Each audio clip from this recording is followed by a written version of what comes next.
I'm Nic Rohloff from Chat Sports on NBA Now, and we're here to break down yet another NBA mock draft. ESPN, Jeremy Woo and Jonathan Givony dropped their second NBA mock draft for 2025, heading into Selection Sunday, into March Madness beginning next week. I've done one mock draft, but now I want to react to ESPN's second. And I'll tell you what, folks, if you want more NBA draft content on the channel as we get closer and closer to the offseason, yeah, we still got good solid 3 months of basketball left until the draft in late June. But if you want more content, hit that thumbs up icon. Prove it to me.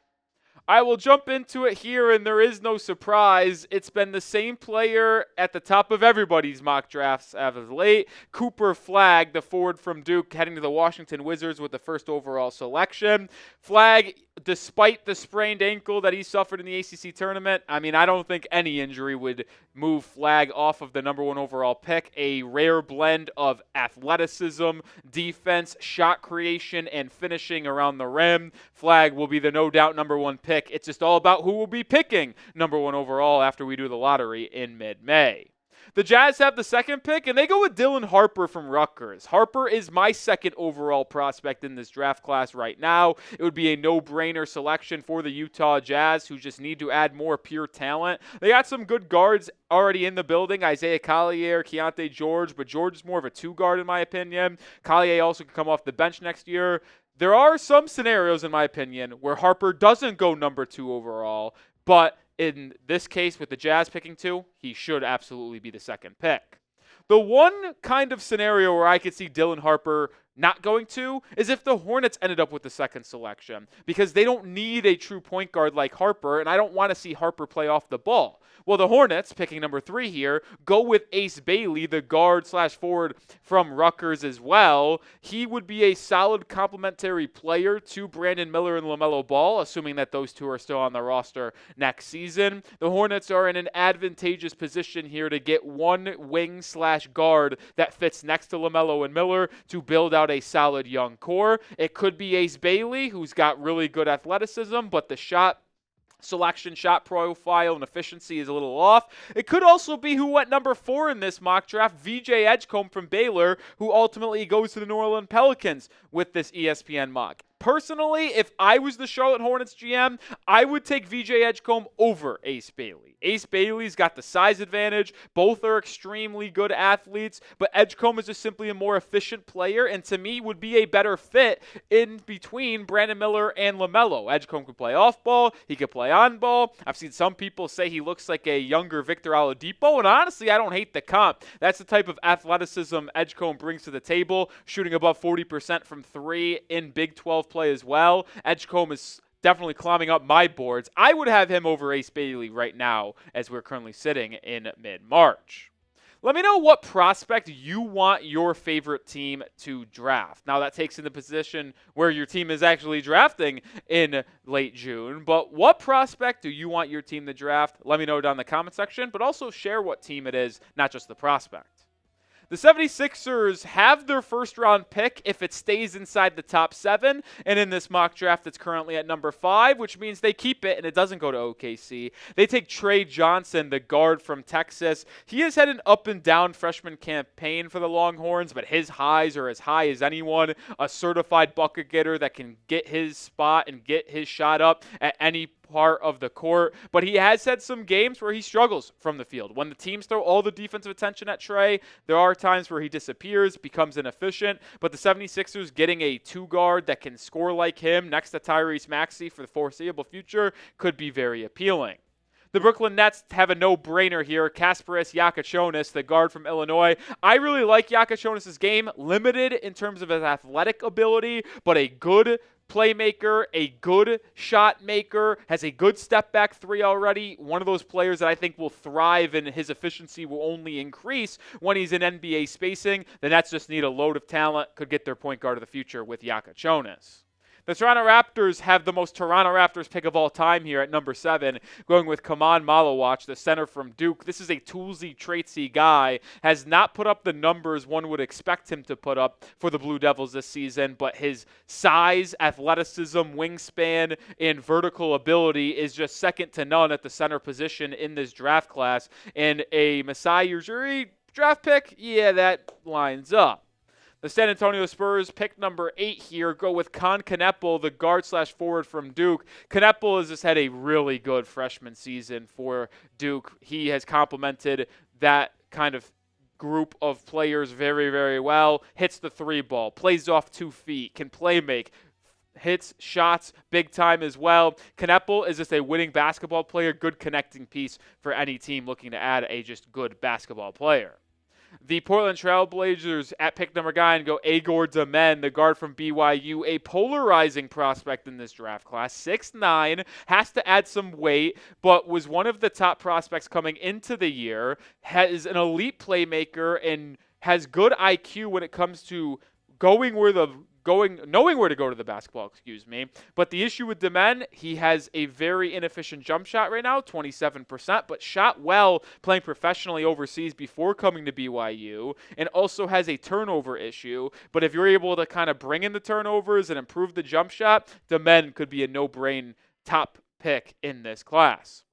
Chicago Bulls at pick number 10 need to find their Nikola Vucevic replacement for the future, and they go with the Maryland center, Derek Queen. Queen is one of my favorite players right now in this draft class, a physical, big center, but is sneaky, athletic. He is wiggly. He can put you in a little shimmy, shake, jab, step, drive, and get inside off the dribble, but also get to his back and give you a little right hook action, left hook. He's got great footwork. He can pass. Derek Queen is a favorite of mine.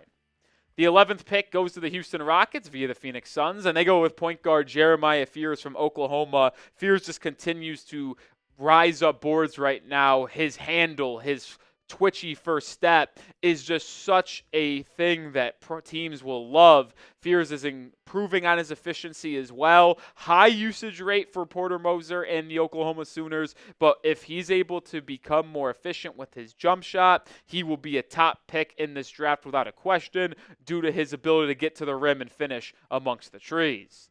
The Miami Heat, picking number 12 here, desperately need a guard to help Bam Adebayo, help Tyler Hero, assuming those two stay on the roster. ESPN has him go with Jace Richardson, the freshman guard from Michigan State. He has steadily improved week after week after week for Tom Izzo and the Michigan State Spartans, leading them to a top 2 seed in March Madness. Richardson, left-hander, good jumper, son of Jason Richardson. Think Miami would find appeal in Richardson. I still think this is a little bit too high for Jace right now. Think he's somewhere in between 18 and 25, but in this one, ESPN has Jace going a little bit higher. Another guard off the board. Dallas Mavericks take Nolan Traore, the guard from France/St. Quentin. This was a prospect that was thought to go in the top 10, top 5 coming into the year, but has struggled it professionally this season. His usage rate is as high as you would ever see from someone his age, and it might just be wearing him down right now. But Traore is certainly a prospect that I like. Struggles shooting the ball like you'll see a lot of these guards do right now, but really one of the better point guards out there in this class. Atlanta Hawks, via the Sacramento Kings, take Liam McNeely, the guard/forward from UConn. This is a player similar to Knueppel, just simply not on that same efficiency standpoint as Knueppel. McNeely's got better size and athleticism than Con, but McNeely's a little bit more of a kind of like, I don't know how to explain this, like a more of projection than Knueppel. Like Knueppel is more, you know what you're going to get. McNeely has a lower floor but higher ceiling than Knueppel in my opinion, which is why he might slide to the later lottery, but certainly a lottery pick in my eyes. Good length, good size, comes from UConn, and so he'll certainly know how to impact winning basketball. We're going to get to our post-lottery picks here from ESPN, but we are sponsored by Prize Picks, the best daily fantasy sports app out there that I play every single day. It's the best way to get on the action as it's legal in more than 30 states, including California, Texas, Georgia, and Florida. And with March Madness just around the corner, professional basketball almost into the postseason, baseball almost starting up, hockey continuing to roll on, Prize Picks the best place to get in on the action. And they have weekly promotions that can lead to big payouts like Taco Tuesday. Each Tuesday, Prize Picks discounts select player projections up to 25% to provide even more value for your lineups. You can play daily, you can play season long. I mentioned baseball starting in a week and a half. Yeah, I got a full season long entry here. More than strikeouts, strikeouts for Tarek Skubal and Paul Skeens, more than Jaron Duran, 17.5 home runs. Just one example of how you can play, but you can play daily. Steph Curry more than 5 3-pointers, Giannis more than 35 points. Cook up your hot takes with your friends and run your game. So download the app today and use code CLNS to get $50 instantly after you play your first $5 lineup. One more time, download the app today. Use code CLNS to get $50 instantly after you play your first $5 lineup. Prize Picks. Run your game. All right, first pick post-lottery to the Orlando Magic, Yohan Berenger, the center from France. This is someone that I have not done a lot of scouting on, if I'm going to be completely honest. That is back-to-back ESPN mock drafts where Givony and Wu have Berenger going inside the top 20, which is a little bit of a shock to me. Berenger to the Magic. I don't know. I feel like Orlando, just quickly off my thought here, should probably go in the guard department. They desperately need more perimeter shooting. I don't know if Berenger would bring that. The Spurs, with the Hawks pick at number 16, go with Colin Murray-Boyles, the forward from South Carolina, a do-it-all guy who I think is similar to Draymond Green in a way of just his role on an NBA team, to where he can be a playmaking hub, he can be a really good defender, maybe a pick and pop guy, a 6'7" forward that isn't the best floor spacer but is continuing to improve. He would be an intriguing fit off of the bench. I would be curious though if Murray-Boyles could play alongside Jeremy Sohan, or if this would be a pick San Antonio makes after they deal away Sohan in the offseason. The Thunder have a pick via the Clippers, and this one goes to Noah Esenge, the forward from Ratio Farm. Esenge is someone continuing to put their name in the top parts of this draft, a forward that can do it all. A lot of people like his ability to work on the ball, toolsy, traitsy wing right now. There's a lot of players from Ratio Farm that will be going in the first round. Esenge is one of them. The Indiana Pacers go with center Danny Wolf, and if you were with us last week when I released my personal first mock draft, you would know I had Danny Wolf going to the Indiana Pacers. I really like this fit. The center from Michigan, 7 feet in length, plays next to another center in Golden for the Michigan Wolverines. Wolf can space the floor. He can play make, with Miles Turner being a free agent. I really think Wolf is a perfect fit for that Rick Carlisle offense because of his ability to space the floor, get up and down the floor with his foot speed, as well as play make. Danny Wolf to Indiana is a mock draft pairing I think you'll see a lot from now until late June. The Minnesota Timberwolves via Detroit go with Carter Bryant, the forward from Arizona, a true freshman who has not put up the best stats that you would have thought and wanted to see for the Arizona Wildcats, but is a player that has an NBA Now frame. He would step in, and we always say, if they put on weight, if they are able to put on good strength, they'd be able to be good. Well, Carter Bryant's already ready for that. A connecting piece, a winning player, a good defender. I'm a fan of Bryant as a player. I think he'd be a good fit off the Timberwolves bench. All right, we are going to continue to be the number one spot for NBA draft content on YouTube leading up to the NBA draft in late June. We will be live for both days of the draft. We will have videos every week on the NBA draft. So hit that sub button, join us, lock us in for the top NBA draft coverage. 20th overall pick heads to the Brooklyn Nets via the Bucks, and they go with Asa Newell, the forward from Georgia. I really like Asa, similar to Colin Murray-Boyles in a way, where Newell's starting to space the floor a little bit, but is someone who needs to work more on their offensive game, but immediately could come in, be a good defensive big, as well as a high-energy guy off of the bench. Questions if he is a 4 or a 5 in the NBA. Probably projects more as a 4, but if that is the case, we'll need to be able to kind of get a more consistent jump shot. But with the Nets having so many picks in this draft, I wouldn't hate them throwing a flyer on Newell if he was there at pick number 20. Moving into the final 10 picks of the draft, Utah Jazz go with a fan favorite and of mine, Rasheer Fleming, the forward from St. Joseph's, a ridiculous size, a ridiculous frame, 6'9", rumored 7'4" wingspan, is physical, he's strong. Fleming, to me, is a really good prospect due to his size, his athleticism, his defensive ability, good shot as well, shooting above 40% from 3 this past year for St. Joseph's. His shot form looks like Michael Porter Jr., in my opinion. It's kind of crazy. Doesn't have a lot of on-ball creation ability, but a good connecting depth piece. All right, Miami Heat with their second pick via Golden State go with the freshman from Illinois, Will Riley, who has continued to improve as the year has gone along for the Fighting Illini. Heat just need to add more athletes, more shooters, more creators. Will Riley is that. In this draft, they get Will Riley and Jace Richardson. It'd be an interesting duo in that backcourt. Riley could play the 2 or 3 in the NBA. Hugo Gonzalez, one of the top international prospects. My guy Jeffrey Cooperstein is a big fan of Gonzalez, the forward from Real Madrid, heading to the Nets at 23 via the Houston Rockets. Gonzalez, very similar to Senge, a lot of on-ball potential with creating, as we see so often with these international prospects. They're just so well coached, well trained in terms of being able to do everything on the basketball court. Hugo Gonzalez is no exception. Interesting player from Spain. Washington Wizards take Ben Seraph from Ratio Farm. Another Ratio Farm guy and our second straight international prospect. Seraph, interesting guy. I'm lower than him on most. I do think a good range for Ben is in this late first round area. A team that won't need to rush him like Washington, who is not ready to contend, has multiple first round picks. This would be a good home for Ben Seraph to kind of work on his craft maybe in the G League or just get some limited minutes on the NBA floor. Hawks take Thomas Sorber, the center from Georgetown. I really like Sorber. Unfortunately, had a season cut short due to a foot injury. I'll be intrigued to see if he tests NBA waters. There is a chance he returns to the college scene because of that injury, but he is really long, really athletic, an excellent throwback big that can protect the rim. I think Sorber would be a good backup center for the Hawks to Onyeka Okongwu next season, but we'll see if he comes out due to that foot injury.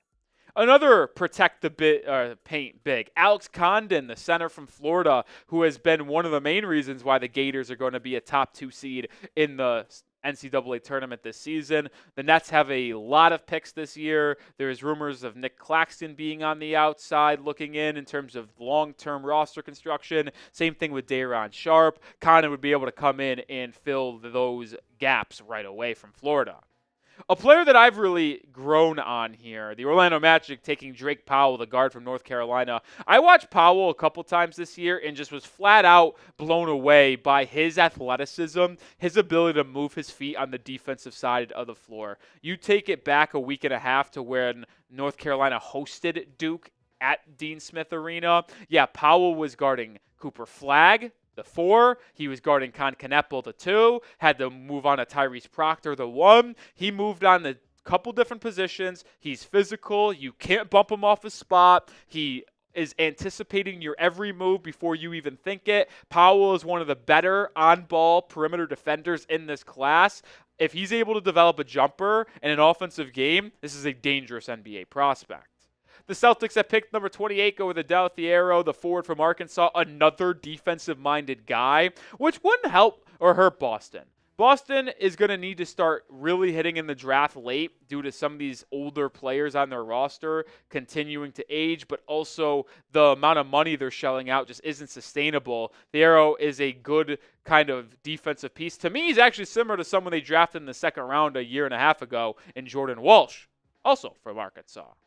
Clippers with pick number 29 go with Noah Penda out of France. I probably actually would go in a different direction if I was Los Angeles. I would go with a more NBA Now guy that can help them. One player that you won't see in this first round mock draft is Cam Jones from Marquette. I'm a big fan of Cam Jones. I would actually rather the Clippers go with him here at 29 if he was available. Get to learn under James Harden. I know they're both lefties, but Jones is a crafty guard that scores for Shaka Smart and Marquette.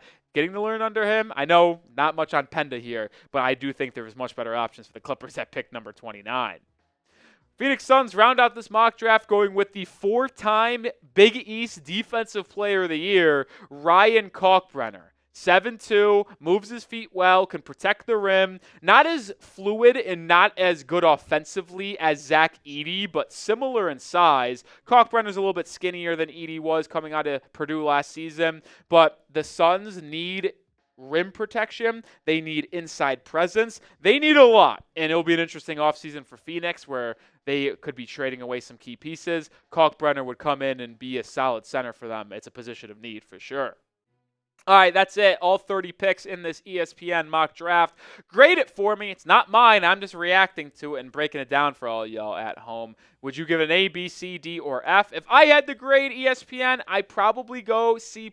There are some head-scratching picks, in my opinion. Thought Jace Richardson went too high to the Heat at 12. Cam Jones not being in the first round was a little bit of a miss for me as well. There was a couple picks that were interesting, but that's why I give it a C+. And if you want more NBA draft content, follow me over on Twitter at Nic_Rohloff. I am watching college basketball on the basis. Tweet out my thoughts on the draft. There was a couple players that I really liked that weren't on this mock draft. Nick Clifford from Colorado State, Richie Saunders from BYU, John I. Broome from Auburn. I've talked about these players on my Twitter. If you want more, my handle's right there. Go give me a follow.